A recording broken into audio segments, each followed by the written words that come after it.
Hi friends, welcome to Subscribe Me YouTube channel. Thanks for watching. Subscribe to channel bell button. More videos coming. என் பெயர் ரேவதி. வயது 28. ஒரு வருடத்திற்கு முன்பு கார்த்திக்குடன் எனக்கு திருமணம் நடந்தது. கார்த்திக் என் உயிர் என்று சொன்னால் மிகையாகாது. எங்கள் திருமண வாழ்க்கை மகிழ்ச்சியும் அமைதியும் நிறைந்ததாக இருந்தது. ஒவ்வொரு இரவும் நாங்கள் இருவரும் ஒன்றாக பஜனை செய்வோம். அந்த பஜனைகளில் எங்கள் மனங்கள் ஒரு இனிய ராகத்தில் இணைந்து மகிழ்ச்சியின் உச்சத்திற்கு எங்களை அழைத்துச் செல்லும். ஒரு நாள் கூட அந்த புனிதமான பழக்கத்தை நாங்கள் தவறவிடவில்லை. எங்கள் வீட்டில் நானும் கார்த்திக்கும் அவருடைய அப்பா, அதாவது என் மாமனார் முருகேசன் மட்டுமே இருந்தோம்.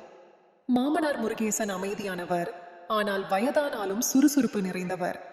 வீட்டில் சிறு சிறு வேலைகளை மகிழ்ச்சியாக செய்து எங்களுக்கு உதவுவார். இப்படியே எங்கள் நாட்கள் இனிமையாக ஓடிக்கொண்டிருந்தன.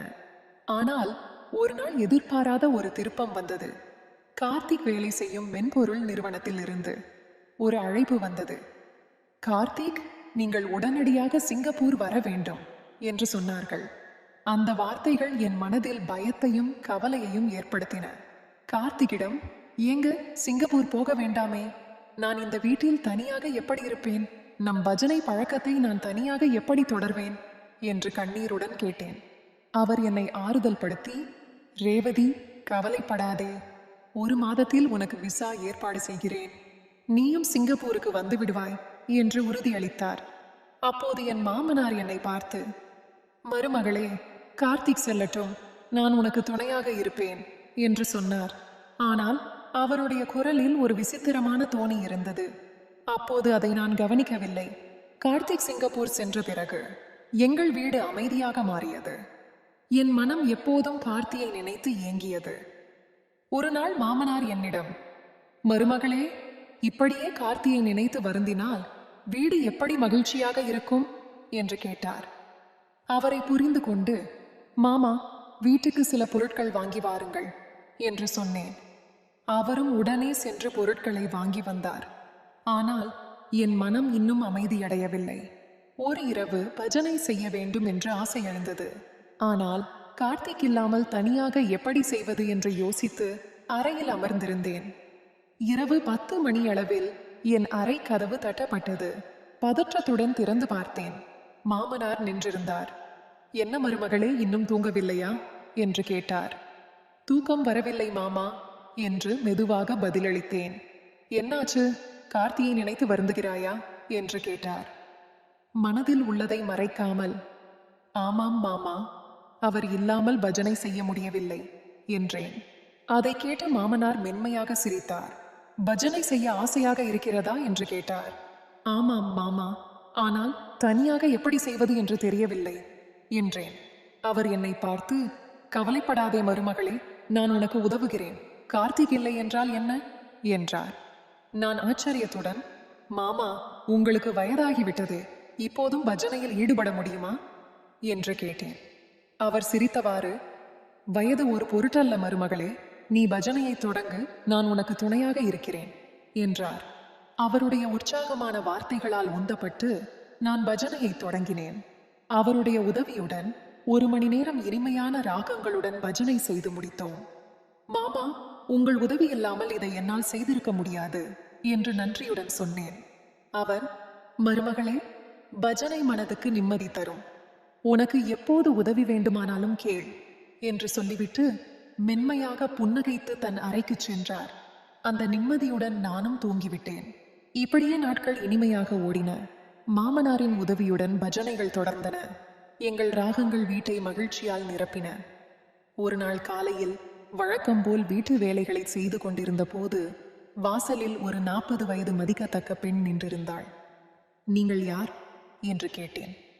என் பெயர் கமலா, எனக்கு உறவு என்று யாரும் இல்லை, உங்கள் வீட்டில் உங்களுக்கு உதவியாக இருக்க வந்திருக்கிறேன் என்றாள். மாமனாரிடம் சொன்னேன், மருமகளே, அவள் உனக்கு உதவியாக இருக்கட்டும் என்று அவர் ஆதரவாக சொன்னார். நானும் ஒப்புக்கொண்டு கமலாவுக்கு சில வீட்டு வேலைகளை கொடுத்துவிட்டு மாமனாருடன் பஜனை செய்ய தொடங்கினேன். கமலா எங்களை பார்த்தவாறு அமைதியாக இருந்தாள். மறுநாள் வீட்டுக்கு தேவையான பொருட்களை வாங்க கடைக்கு சென்றேன். 2 மணி நேரம் கழித்து திரும்பிய போது வீட்டு வாசலில் பஜனையின் இனிமையான ராகங்கள் ஒலித்தன. ஆச்சரியத்துடன் உள்ளே சென்றேன். அங்கே மாமனார் கமலாவுடன் பஜனை செய்து கொண்டிருந்தார். எனக்கு கோபம் தலைக்கேறியது. மாமா, இது என்ன, கமலாவுடன் பஜனை என்று கேட்டேன். அவர் அமைதியாக, மருமகளே, நாம் பஜனை செய்யும் போது கமலா பார்த்தாள். அவளுக்கும் பஜனை செய்ய ஆசை, அதனால் அவளுக்கு கற்றுக் கொடுத்தேன் என்றார். ஆனால் என் கோபம் அடங்கவில்லை. கார்த்திக் இல்லாத போது மாமனார் எனக்கு துணையாக இருந்தவர். ஆனால் இப்போது கமலா வந்தவுடன் இப்படி மாறிவிட்டாரே என்று யோசித்துவிட்டு நான் அறைக்கு சென்று தூங்கிவிட்டேன். மறுநாள் என் மாமனார் என்னிடம் பேச முயன்றார். ஆனால் நான் அவரிடம் பேசவில்லை. அன்று மதியம் நான் வீட்டின் முற்றத்தில் அமர்ந்திருந்த போது என் மாமனாரும் கமலாவும் அங்கே வந்தனர். ரேவதி, தவறாக நினைக்காதே என்று கமலா கண்ணீருடன் பேசினாள். எனக்கு உறவு என்று யாரும் இல்லை. பஜனை செய்வது என் மனதுக்கு ஆறுதல் தருகிறது. அதனால் மாமனாரிடம் உதவி கேட்டேன் என்றாள். அவளுடைய நிலையை புரிந்து என் மனம் இளகியது. சரி, இனி நம் வீட்டில் பஜனை நடந்தால் நாம் மூவரும் சேர்ந்து செய்வோம் என்றேன். மறுநாள் காலையில் கமலா வீட்டு வேலைகளை முடித்துவிட்டு எனக்கும் மாமனாருக்கும் சாப்பாடு பரிமாறினாள். பரிமாறும்போது அவள் என்னை பார்த்து, ரேவதி அம்மா, நாம் சாப்பிட்டு முடித்தவுடன் பஜனையை தொடங்கலாமா என்று ஆர்வமாக கேட்டாள். அதை கேட்டு என் மனம் இளகியது. சரி கமலா, சாப்பிட்டு முடித்தவுடன் தொடங்கலாம் என்றேன். அதேபோல் மூவரும் சாப்பிட்டு முடித்தவுடன் எங்கள் பஜனையை தொடங்கினோம். 15 இனிமையான ராகங்கள் வீடு முழுவதும் பரவின. சுமார் 2 மணி நேரம் எங்கள் பஜனை நடந்தது. வீடு மகிழ்ச்சியில் திளைத்தது. பஜனை முடிந்த பின் நான் என் அறைக்கு சென்று ஓய்வெடுத்தேன். மாமனார் வீட்டுக்கு தேவையான சில பொருட்களை வாங்க கடைக்கு சென்று விட்டார். கமலாவும் வீட்டு வேலைகளை தொடர்ந்து செய்யத் தொடங்கினாள். அன்றிரவு நாங்கள் மூவரும் ஒன்றாக அமர்ந்து சாப்பிட்டுக் கொண்டிருந்தோம். அப்போது கமலா தன் வாழ்க்கையை பற்றி மெதுவாக பேசத் தொடங்கினாள். அம்மா, என் கணவர் 1 வருடத்திற்கு முன்பு இறந்து விட்டார். எனக்கு பிள்ளைகள் இல்லை. அவர் இறந்த பிறகு எங்கள் ஊரில் தனியாக இருந்தேன். அப்போது சிலர் என்னை பஜனை கூட்டங்களுக்கு அழைப்பார்கள்.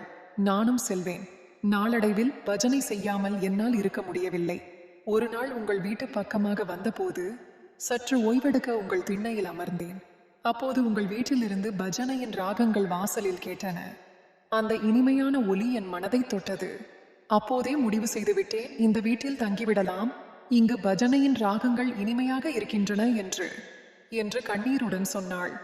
அவளுடைய வார்த்தைகள் என் மனதை உருக்கின. நானும் அவளை ஆறுதல் படுத்தி, கமலா, இனி நீ இந்த வீட்டின் ஒரு பகுதி. நம் பஜனைகள் உனக்கும் மகிழ்ச்சி தரட்டும் என்றேன். இப்படியே நாட்கள் மகிழ்ச்சியாக ஓடின. ஒரு நாள் மாலையில் எங்கள் வீட்டில் பஜனை நடந்து கொண்டிருந்தது. 15 ராகங்கள் வீட்டை நிரப்பி மனதுக்கு அமைதி தந்தன. அப்போது வாசலில் கதவு தட்டும் சத்தம் கேட்டது. கமலா கதவை திறந்தாள். அங்கே என் கணவர் கார்த்திக் நின்றிருந்தார். பஜனையின் ராகங்களை கேட்டவாறு உள்ளே வந்தவர் எங்களை பார்த்து, என்ன ரேவதி இது என்று கோபமாக கேட்டார். நான் அமைதியாக, இல்லங்க, நீங்கள் இல்லாத போது என்னால் பஜனை செய்யாமல் இருக்க முடியவில்லை. மாமனார் முதலில் உதவினார். பின்னர் கமலாவும் எங்களுடன் இணைந்தாள். இதனால் எங்கள் வீடு மகிழ்ச்சியாக இருக்கிறது என்று நடந்தவற்றை விளக்கினேன். கார்த்திக் என் வார்த்தைகளை கேட்டு அமைதியானார். சரி ரேவதி, நான் பயணக்களைப்பில் இருக்கிறேன், சற்று ஓய்வெடுத்து வருகிறேன் என்று சொல்லிவிட்டு என் அறைக்கு சென்று தூங்கிவிட்டார். மறுநாள் காலையில் அவர் எங்களிடம் பேசினார். பின்னர் நானும் கார்த்திக்கும் ஊரில் உள்ள காய்கறி சந்தைக்கு சென்றோம். நீண்ட நாட்களுக்கு பிறகு அவருடன் வெளியே செல்வது எனக்கு மகிழ்ச்சியாக இருந்தது. வழியில் கார்த்திக் என்னை பார்த்து, ரேவதி, நான் இல்லாத போது உனக்கு மிகவும் கஷ்டமாக இருந்ததா என்று கேட்டார். நான் அவரை பார்த்து, ஆமாம் என்று மென்மையாக புன்னகைத்தேன். ஆனால் மாமனாரும் கமலாவும் எனக்கு துணையாக இருந்தார்கள். இப்போது நீங்கள் வந்துவிட்டீர்கள், நம் வீடு மீண்டும் முழு மகிழ்ச்சியில் திளைக்கும் என்றேன். அன்று முதல் நாங்கள் 4 ஒன்றாக பஜனை செய்யத் தொடங்கினோம். எங்கள் வீடு பஜனையின் ராகங்களால் மேலும் மகிழ்ச்சியில் திளைத்தது. Hi friends, welcome to subscribe my YouTube channel. Thanks for watching.